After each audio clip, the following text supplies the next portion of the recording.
Well, and I almost like to back up just a minute. We talked about the different scriptures.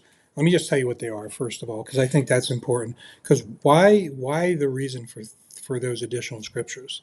Um, so with once again, we use and believe the King James Version Bible. The Book of Mormon is record of ancient peoples in here in America.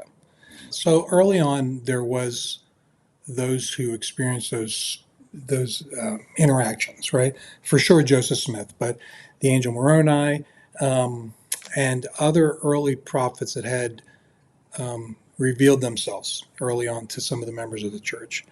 And So, because Jesus does mention that God is spirit. Yeah.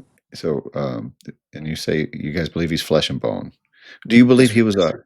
Yeah. So that's kind of a tough one right there. I mean, yeah, yeah, I could see that. That would be conversation. there's your difference a little bit right there. Yeah, Absolutely. right. We don't believe God is flesh and blood, because Mhm. no flesh can enter into this kingdom. That I didn't say flesh and blood. I said flesh and bone. He Oh, has a flesh and quickened bone. he has a What's the quickened difference? body, an What's the eternal difference? body. We don't know we don't know what runs through the veins of an eternal body. Yes, so this is really good. So the thing is with the baptism, we believe that all people should have the opportunity to be baptized. So that is why the Mormon Church does so much genealogy, because they're trying to find all those who've lived to allow them so we can baptize for them. That's complete. Yeah, no, yeah, it makes sense. It's completely opposite of what we believe, Yeah, obviously. exactly. Yeah, Yeah. yeah. We believe Well, the that. thing you get two things happen, right? When we have these amazing things that are referred to in the scriptures, you prayerfully try to interpret them, get inspiration, and some people have different views. That's why we believe there's so many different religions.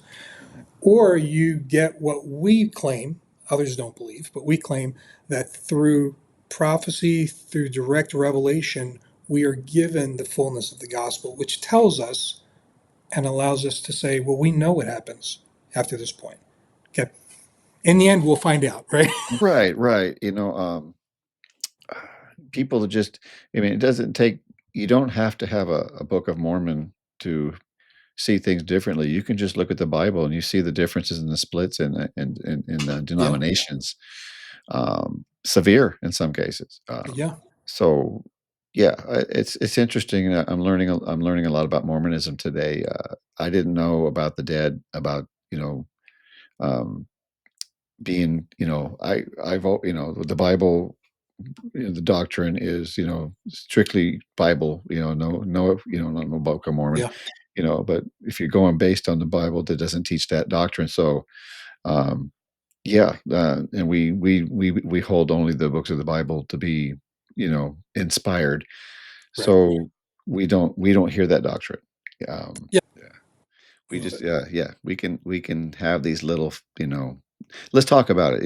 Yeah, we are all made in the image of God, Yeah. right? And we all you do read out of the Holy Scriptures, Genesis through Revelation, and that's just where we draw the line. That's it. Yeah. Well, no, it's Christ. It's Christ centered. Yeah. The gospel, everything. I mean, it matters. It's the Yeah. most important decision you'll ever make in your life, whether you're going to accept or reject Him. Yeah. Because I mean, that's where we differ on that. This life is where is your opportunity to make that Yeah. decision. So please, anybody out there, don't. I don't hate you for living a certain lifestyle, whether you're an alcoholic, a drunk who beats his wife, the adulterer, the homosexual, whatever. Um, I was a detestable sinner. I still am a sinner. But now I'm in Christ. I don't live a lifestyle of sin. That's the difference.